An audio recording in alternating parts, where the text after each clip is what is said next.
What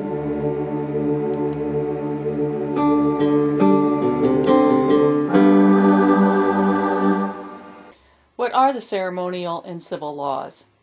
Well, good questions. The ceremonial law would be like the laws that tell the people to worship in the temple, where they're supposed to do sacrifices and offer up incense. And that particular law, of course, we don't do those anymore, offer sacrifices. And the reason is because the ceremonial law is completely fulfilled in Jesus. In other words, Jesus is the temple. Jesus is the sacrificial lamb offered once and for all. He's also the incense to God. And so we don't need to do it, not because it's not still the law, but because He's done it for us. And thankfully, even right now, it's true for us. And then the civil law would be things like the stop sign outside, where I'm supposed to stop on the corners in the United States, but I might go to another country and they don't have stop signs.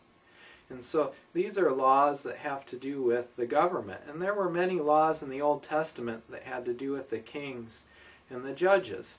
And of course, we can learn a lot from those laws and even base many of our laws on them. But they were for the people of Israel.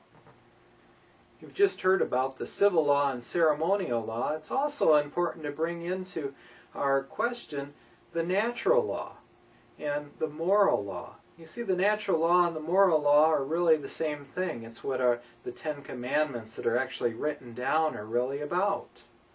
Jesus, of course, says that the law is entirely in effect.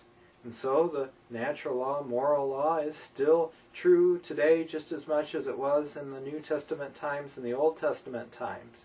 The ceremonial law is still in effect. There has to be a temple, and it is, except we don't actually have to make one because Jesus is our temple. Likewise, we don't have to have the lights in the temple because Jesus is the light of the world. He fulfills each one.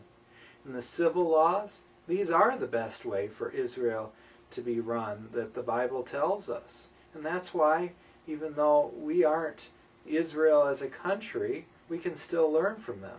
But we don't have to force them on the United States. And so definitely learn and grow and keep the Old Testament in its entirety as we talk about the law.